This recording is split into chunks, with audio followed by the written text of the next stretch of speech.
নমস্কার, সীমার ন্যাচারাল ব্লগের আরও একটি নতুন পর্বে আপনাদের সকলকে অনেক অনেক স্বাগত জানিয়ে সম্পূর্ণ নতুন ভিডিও নিয়ে উপস্থিত হয়েছি। এখন যাব উনুন খুঁড়ে আর ধান ঢালার গর্তটা তৈরি করে রেডি করে ধান ভাপ দিয়ে আজের মোটামুটি 1 বস্তার বেশি ধান ভাপ দিয়ে ফেলবো। তো দেখতে থাকুন পর্বটা, আশা করছি ভালো লাগবে। ভালো লাগলে লাইক কমেন্ট শেয়ার করার অনুরোধ রইল। আর ফেসবুক থেকে দেখলে একটু ফলো করে দেবেন, আর ইউটিউব থেকে দেখলে চ্যানেলটি সাবস্ক্রাইব করার অনুরোধ রইল নতুন বন্ধু হলে। আপনাকেই লাগবে, আসুন। আমি খুব কষ্ট আছি।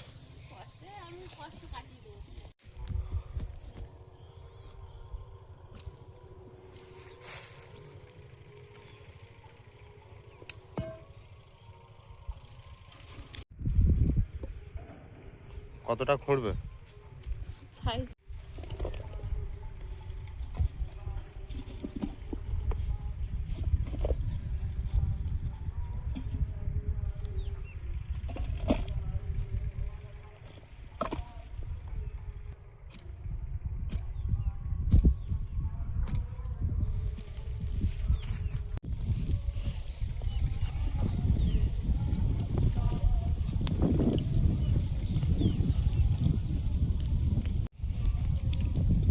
এখন ধান সেদ্ধ করবে? কতটা খুঁড়বে?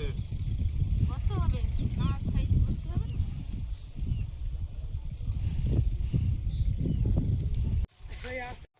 কি সুন্দর।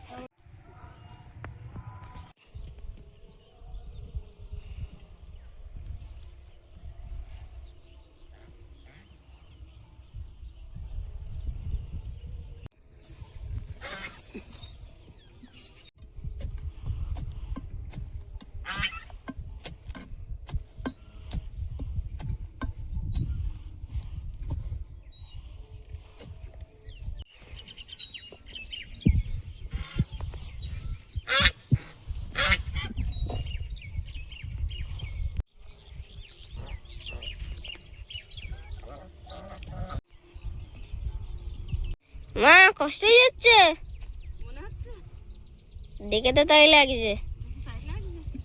হাঁসগুলো দেখছে, দেখো। শুধু ধান আনলে হয়, খাওয়া সুন্দরী আয় আয় আয়, সুন্দরী আয়।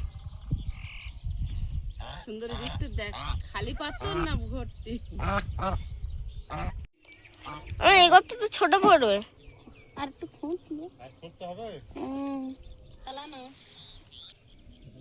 বসে আছে, দেখো। তোর বাপের মতো কষ্ট। দেখো, প্রথমে উনানের হাঁটতে হাঁটতে উনার সামনে সব বসে পড়লো। তারপরে একটু আগিয়ে গেল, ও তখন আগে গিয়ে আবার বসে পড়লো। বিশাল কষ্ট হচ্ছে, লজ্জা পেয়ে গিয়ে উঠে গেছে। একটু মাটি খুঁড়ে দে না।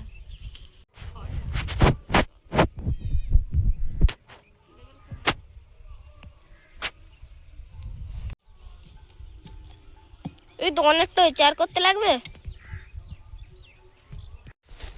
তুলে দিচ্ছি কেন? তোর বাবা ইট ববে। সত্যি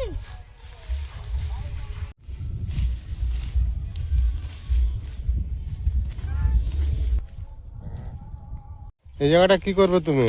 এখানে ধান ভেজানোর গর্ত হবে। সিদ্ধ করে ভাবি এখানে ঢেলে দেবে? তাহলে এটা তোমার ছোটখাটো পুকুর মতো চৌকো করতে হবে তো। প্লাস্টিক দিয়ে বানাবে? ঠিক ধরেছে। তাহলে আমার ইট অনেক বইতে হবে তো।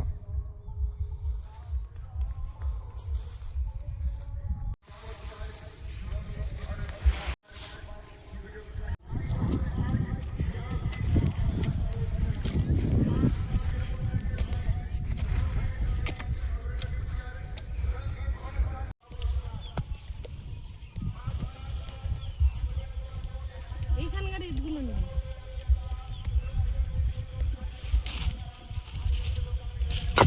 কত সরু করে দিচ্ছ?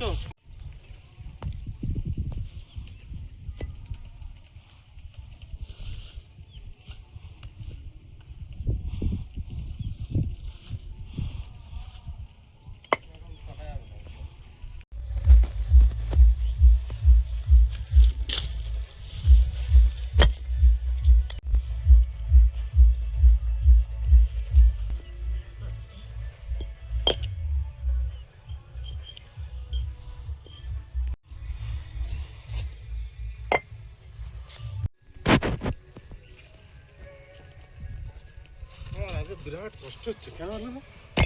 বেশি করে খেয়ে ফেলে খিচুড়ি করতে এসে।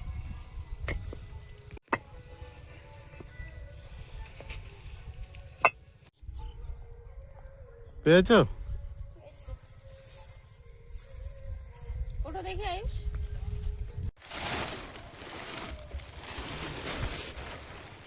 ঠাকুর ঠাকুর করে ফুটো ফাটা না থাকলে এটা ফুটো ফাটেনি। টাইলস ভিজিয়েছিলাম না এইভাবে, ফুটো ছিল না এক জায়গায়, কোথায় ছিল একটু আর দেওয়া হবে, এটা তো ছোট যায়। ঠিক হয়েছে।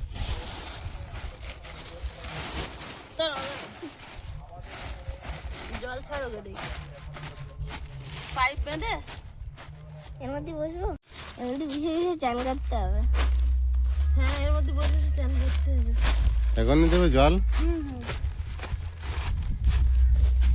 এখনই জল দেবো। এখনই পাইপ দিয়ে জল পাস করতে হবে পারে, অনেকটা দূর, জল এত বয়ে নিয়ে যেন সম্ভব হবে না। নিচের থেকে নেবেন উপর থেকে নেবেন, উপর থেকে নিলে জল বাদ, দেখো তো জাল উঁচু হবে। এখন তো দেখো তো জাল ফাঁকা আছে, উপর নেই না, এই দিকে আছে দেখো তো। এখানে বাবু তখন জাল উঁচু করছিল।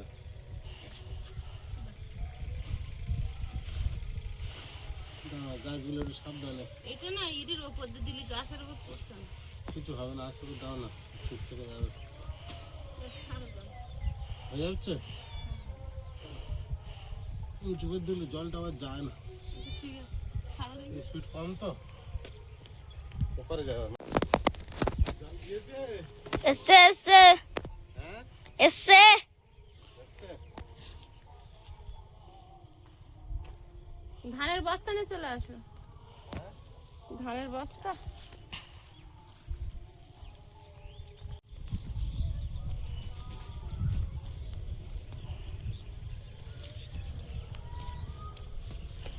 ধান সেদ্ধ শুরু হবে।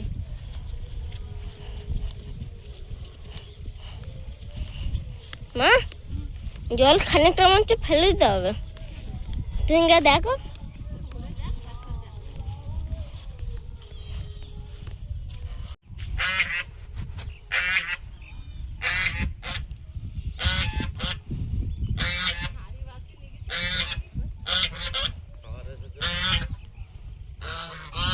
তোমার এই হাড়ির মধ্যে ঢেলে দেবো?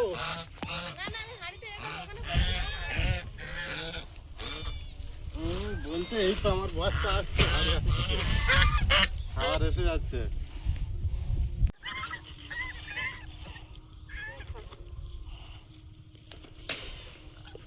আমার গায়ে বিরাট শক্তি, এক বস্তা ধান তুলে নিচ্ছে। বস্তা আছে তখন কিরম একা তোলো আমি দেখবো।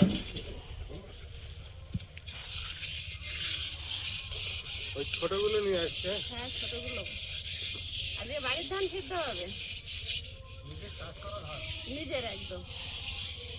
বাড়িরও ধান অনেকটা হয়েছে, আমার মানে আমার বিশ্বাস ছিল না যে অতটা হবে, আমি বিশ্বাস হচ্ছে না।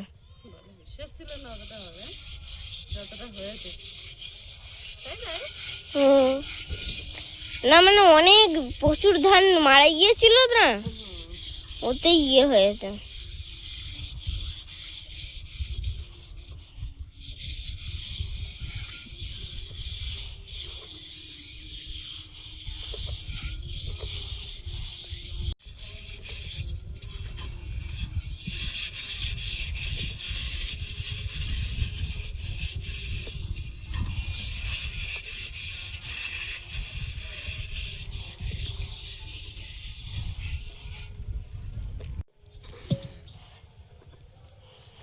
ওটা করো না।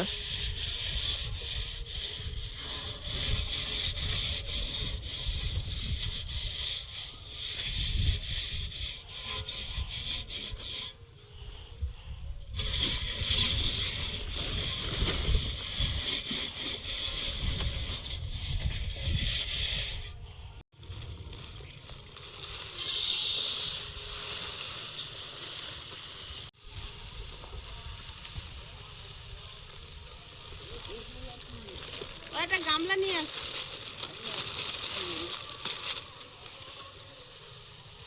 এক বস্তা এক গামলি এক হাঁড়িতে হবে।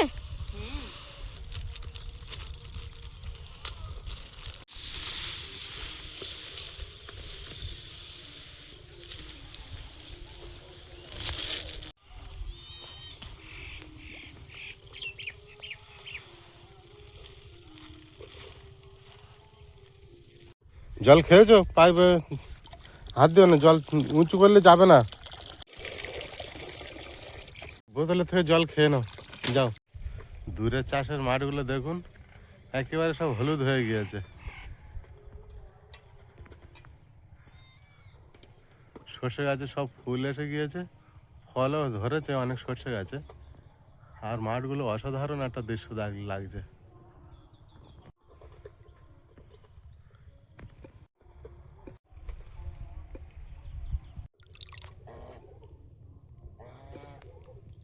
বাবু জল তো প্রায় ভরে গেল, মা কোথায় গিয়েছে? মা গিয়ে আনতে গিয়ে রুমে গেছে মনে হয়। ধান খেয়ে নিয়ে এবারে দেখো যাচ্ছে আর জলেতে।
খড়ের এই একটা সুবিধা, শুকিয়ে থাকলে খুব ভালো, তুমি জাল দিতে পারবে,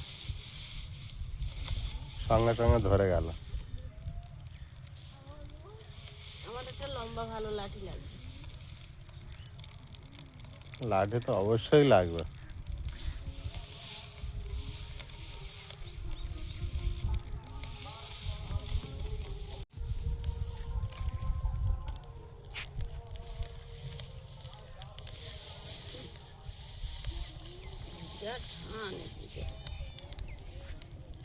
লাঠি লাঠি লাঠি।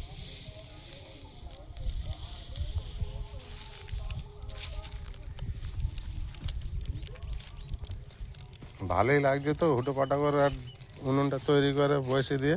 তা আবার কতক্ষণ দেরি করবো? এই কটা ধান সিদ্ধ।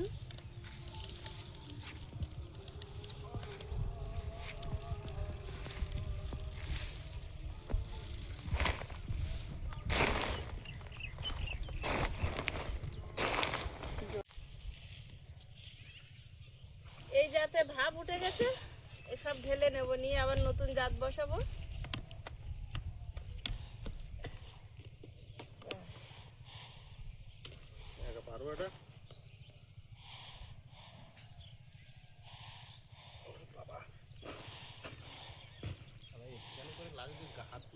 হ্যাঁ, অনেকটা গরম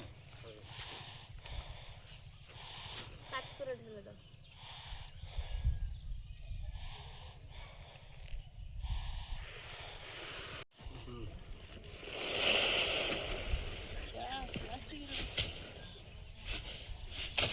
বস্তা লাগে, চটের বস্তা হলে পুড়ে যাবে না।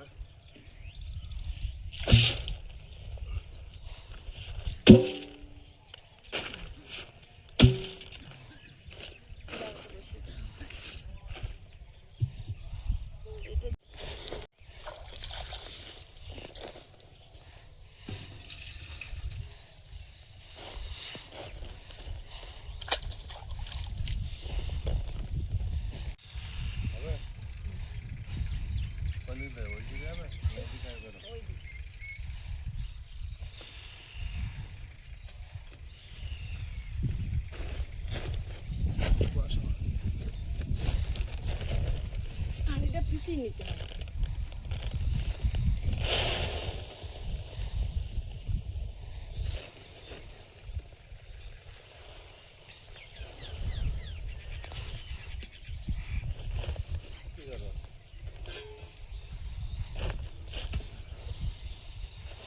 এটা সারা উল্টে দিই হাঁড়িটা। ধরো তলা ওইটা খেলিয়ে নিতে হয়, কালি ব্যাট দিয়ে পাঁজা মেরে ধরা যায়। বড় হাঁড়ি না, তুই যদি দূরে এরকম থাকবে তলার ধান।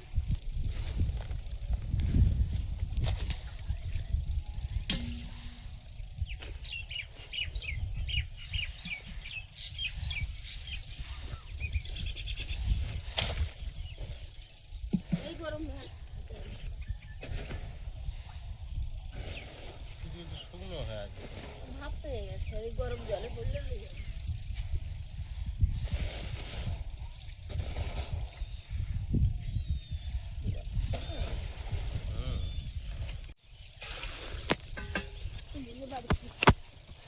এই যদি ওদের ধান এরকম দেওয়া হয় তাহলে কত থেকে বড় হবে? আবার ইট আনছো? মানে নিচু হয়ে গেছে, আবার দিতে হবে।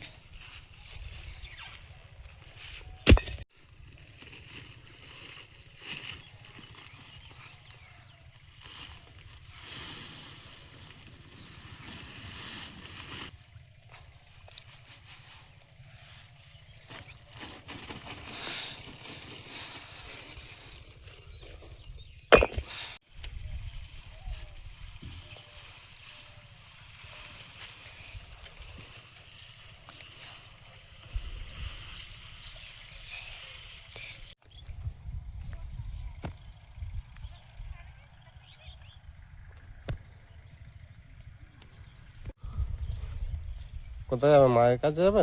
হুম তুমি স্নান করে নিয়েছো? হুম আমি করে নিয়েছি। এসো।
দেরি করো, ছাড়িস না।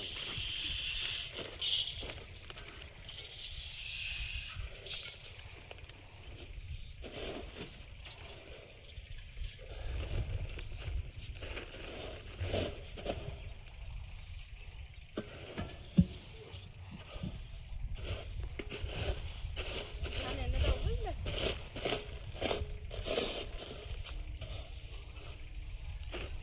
এতে জল লাগবে। জল দাও।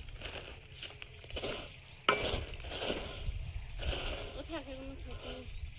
তো ঘরে যাও, জল ছেড়ে দাও আর ধানের বস্তা এনে দাও। এই বস্তাটাই শুধু দেবে আজকে। এই বস্তাটাই শুধু দেবো? তাহলে আগে ধান গুনে আগে ধান হবে।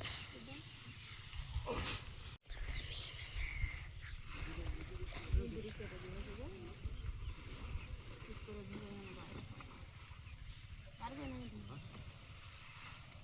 ভালো বস্তা।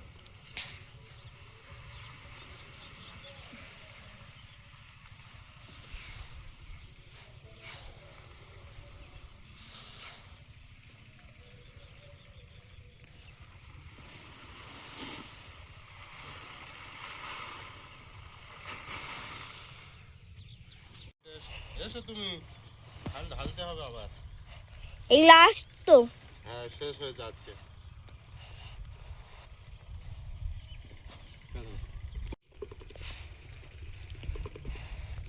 পুরা ধান উপর করে খেয়ে দিচ্ছে। ওটা ওরা সব সিদ্ধ সিদ্ধ করে নিচ্ছে, যা করে খেয়ে নি।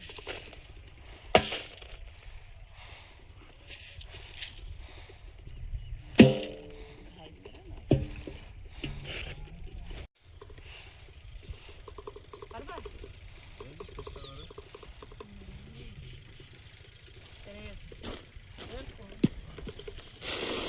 একটুখানি কম সেটা নয়, ঘরের একটা ব্যাপার থাকে না।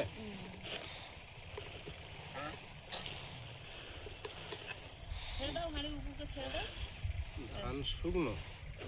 শুকনোই থাকে, শুধু ঘা বললেই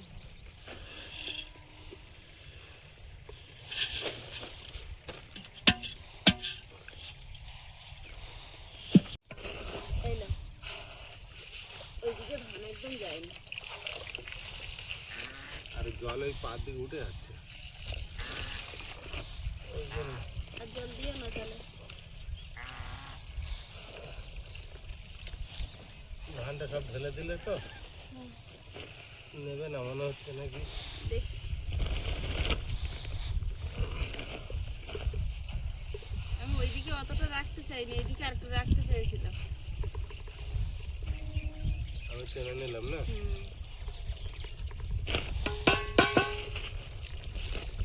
ওইদিকে কম হয়ে চলে আসছে জলটা, হয়ে যেত। জল চলে যাচ্ছে, কম আছে। বুঝতে পারতে পারে হ্যাঁ, এখানটা আটটু চলে আসছে, ওইদিকে চলে যেত, হয়ে যেত।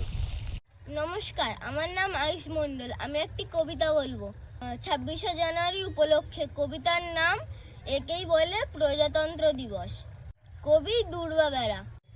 এই যে তুমি স্বাধীনভাবে স্কুলে যাও রোজ, এই যে তুমি ন্যায় পেতে আইন করো খোঁজ, ইচ্ছে মতো পোশাক পরো, সমাজে বাস করো, নিজের মধ্যে ভালোবাসা ভ্রাতৃত্ব বোধ গড়ো। এই যে তুমি পরিশ্রম করে ন্যায্য বেতন পাও, ইচ্ছে মতো অন্য ধর্মী জীবন সঙ্গী চাও, তোমার মধ্যে আইনি ক্ষমতা এই যে জোড়াজুড়ি, একেই বলে প্রজাতন্ত্র 26শে জানুয়ারি। আজ 26শে জানুয়ারি 77তম প্রজাতন্ত্র দিবস। আজ এই দিনটা আমাদের কাছে স্মরণীয় করে রাখার দিন। আজ অন্য অন্য দিনের তুলনার সঙ্গে আমাদের এই দিনটাকে গুলিয়ে ফেললে হবে না। তাই এক লাইন গান আপনাদের শোনাই। হে আমার দেশের মাটি, তোমার পরে ঠেকাই মাথা,